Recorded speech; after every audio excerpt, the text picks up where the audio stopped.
Last Thursday night I was stretched out on the couch, scrolling through headlines on my phone when Paula stepped into the living room. She paused at the doorway, arms folded, almost like she was gearing up for a dispute. "I've decided to take a solo vacation for a month," she announced. Flatly. No question, no hesitation, just a straight statement, almost like an order. I lowered my phone and looked at her. "Sounds fine," I replied. She lifted her chin with a sharp nod. "I need some time alone to recharge, to think." Her tone was calm but firm, making it obvious she'd settled on this long before telling me. Well, the timing couldn't be better. For a brief instant her expression shifted and I caught it. She hadn't expected me to accept so easily. "Perfect timing," she repeated slowly. "Yeah," I said, leaning back. "I was actually considering a break myself. Maybe I'll head out while you're gone. Clear my own head." Her brows knitted. "What do you mean by that?" "Exactly what I said," I answered. "Month is a long stretch. If you're going off to enjoy yourself, I may as well set plans of my own." She shifted, uneasy, hint of irritation in her eyes. "It's not like that. This isn't beaches and tails. I just need some space to reflect." "Sure," I said evenly. "When did you decide this?" "A few weeks back," she answered, tucking a strand of hair behind her ear. "I already booked the flights." "You booked tickets without even telling me?" "Yes. It's my vacation, Edward," she snapped. "I don't need your permission." "No, you don't," I said quietly. "But you do have a husband who should have been informed." She shrugged, detached. "We've been in a but maybe distance will help." "Fine," I said, not pressing. She went upstairs, leaving me in silence. Sat there replaying her words. It didn't sound like self-care, it felt like a cover. The next morning, while making coffee, my phone buzzed. A message from Monica, a mutual friend and Paula's colleague. "Hey Edward, random question. You doing okay?" I frowned. "Yeah, why?" Her reply was instant. "Because Paula's been talking about this trip for weeks. And I just found out who else will be there." My stomach tightened. "Who?" "David from her office," Monica wrote. "The guy she's been having lunch with all the time." I froze at the name. David. Didn't even know his face, but it hit like ice water. "So you're saying she's going with him?" "She insists it's coincidence, but come. I figured you should know." I set my phone down, heart pounding. The late nights, Pilates classes, and the way she angled her phone away from me suddenly clicked. That evening I chose to confront her early. When Paula came home, dinner was ready. She set her bag down and sat. "How was work?" I asked. "Busy. Covered for someone out sick." David asked casually. Her hand froze. "What?" "The guy from your office. You've been having lunch with him often, right?" Her eyes narrowed. "Why are you bringing him up?" "Just curious," I said. "Monica mentioned him." "You're discussing me with Monica now?" He snapped. "I'm discussing how you're leaving for a month without telling me, while she seems to know more than I do." Her cheeks flushed. "It's not what you think." "Oh, really?" I leaned in. "So it's not you sneaking around with some coworker?" "I'm not sneaking," she barked, pushing back from the table. "He's just a friend." "Then why hide it?" I asked calmly. Jaw tight, she grabbed her purse and stormed upstairs without answering. I didn't follow. No shouting, no drama. If she wanted to play in silence, I'd play sharper. The next day at lunch I called Sophia. We'd known each other for years, dated briefly before Paula, now just friends. She was a travel photographer headed to Portugal soon. She answered brightly. "Edward, long time." Yeah, I said. Still flying to Lisbon. Next week. Sure am. Why? Mind if I tag along for part of it? He paused. Everything okay? I'm fine, I said evenly. Just need a different view. He chuckled. All right, but I'll be working most of the time. Perfect, I replied. After hanging up, I felt lighter. At afternoon, I booked flights. When Paula came home later, she was in high spirits. She kicked off her heels and smiled. Guess what? What's that? Yes. I got a room upgrade, ocean balcony. Going to be amazing. Nice, I said casually. I booked mine, too. Her smile froze. Your what? My trip. While you're away. You're going somewhere, she asked. Yeah. Portugal with Sophia. Sophia, your ex. Technically, yes. But just a friend now. We'll overlap part of it. Her jaw dropped. That's weird. Is it? You're spending a month in the same place as David. Doesn't that seem odd? That's different, she muttered, voice cold. She didn't respond further, just sat quietly, eyes shifting like she was recalculating. The silence pressed down between us. For the first time since she'd declared her trip, I felt the balance tilt. Was the one unsettled now, and I planned keep it that way. By Saturday, tension hung heavy in the apartment. Paula moved around as though waiting for me to crack. But I stayed. I cooked, read, answered emails, and carried on like nothing was different. That morning, my phone buzzed again. Monica, asterisk, so Paula is spiraling, asterisk, she wrote. Asterisk, she thinks you're trying to get revenge. Asterisk, I'm just taking a vacation, I replied.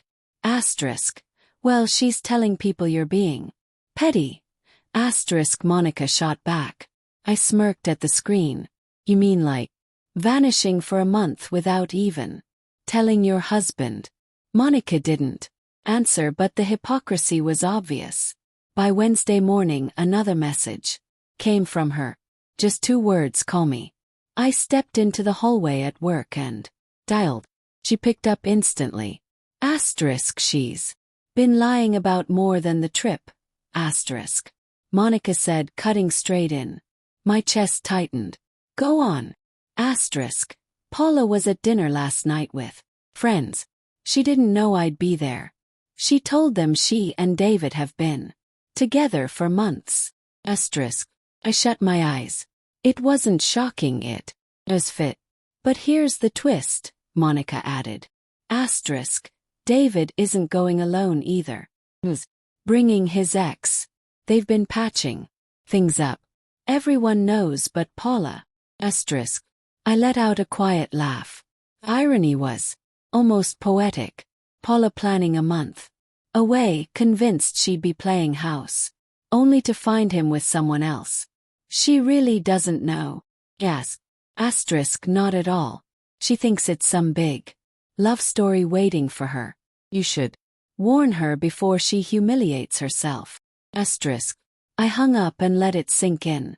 Half of me wanted to let her walk right into it. But the half that remembered the woman I once loved couldn't. That night she came home humming, smug. Shoes kicked off, grin wide. Asterisk, guess what? Asterisk. What? Asterisk, David texted me. Said he can't wait for our trip.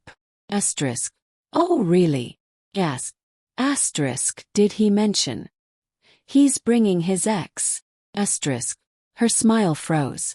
What? Asterisk, you heard me. He's going with his ex. They've been working things out. Everyone knows except you. Asterisk. She forced a laugh. That's ridiculous. Asterisk. Monica heard it straight from him. Others did too. Asterisk. The color drained from her face. She fled to the bedroom with her phone. An hour later, the door slammed. She came, eyes red. He admitted it. I raised my glass. Sorry to hear. She collapsed onto the couch, hollow. I can't believe this. I can't believe. He'd do this to me. I looked at her without pity. You can't believe it. Paula, you've been sneaking. Lunches, hiding texts, booking trips in secret. And you thought what, that he was perfect, incapable of betrayal. Her eyes sparked like she wanted to argue, but no words came. I'm canceling the trip, she whispered. Good call. Next morning I packed a suitcase. Stood at the doorway, arms folded. What are you doing? Getting ready for Portugal, I said. Folding shirts. You're still going? Of course. Sophia's expecting me. But I'm not going anymore, she said. Voice cracking. We could use this time to fix things. I zipped the bag and met her eyes. You didn't want to fix things when you booked secret trip. You didn't want to fix things when you lied about who'd be. Or you only want to now because you got burned. She flinched. That's not fair. Fair? I asked calmly. You were ready to disappear with another man. Just traveling with a friend. Tears welled up. I made a mistake. No, you made choices. And now you live with them. She turned away in silence. Friday morning I rolled my suitcase down the hall. She stood in the doorway, arms. You're not even going to call me while you're gone. I'll think about it. Truth was, I needed distance. Real distance. Not the kind she created to cover lies, but the kind that clears your head. Portugal gave me that. Sophia was steady. Easy company wrapped in her photography. Nothing romantic. Didn't need be. Over dinner one night she said softly, "You deserve better, you know." I didn't answer right away, but her words settled deep. She was right. A week in, Monica texted. Paula's telling people she cancelled because you were suspicious. Of course she is, I replied. She's also asking if you're serious about Sophia. Monica added. Let her wonder, I typed back. By the time I returned, my decision was read. Paula looked up from the couch, phone in hand, forcing a smile. Hey, how was it? Incredible, I said, setting my bag down. That's good. Did you figure anything out? Yeah. About myself, about what I want. And what I won't accept anymore. Her smile faltered. Edward, I said, sitting across from her. You tried to rewrite our marriage. Without asking. You lied again and again. You nearly threw it all away for a man who didn't even choose you. Not a mistake, Paula, that's a pattern. Tears welled in her eyes. I'm sorry. I believe you, I said evenly. But that doesn't erase it. What are you saying? She whispered. We need more than space. We need it. Separation. He stared, stunned. You're leaving me. I'm choosing myself, I answered. Ironically, something she taught me, just not how she intended. That night I packed the rest of my things. Quiet. No shouting, no slammed doors. Just freedom. Because here's the truth, when someone shows you they'll always put themselves first, it's the sign you should have been doing the same. Weeks later we sat across from each other in a lawyer's office, signing papers we never thought we'd see. No real arguments. She kept the apartment I let her. I didn't need walls haunted by secrets and lies. I moved into a smaller place. Bare but lighter. No shadows of deceit. No tension in the air. Just peace. And that was the lesson. Space isn't something a partner doles out after months of betrayal. It's what you claim for yourself once you see the truth. Paula thought she needed a solo trip to find clarity, but in the end I was the one who discovered it.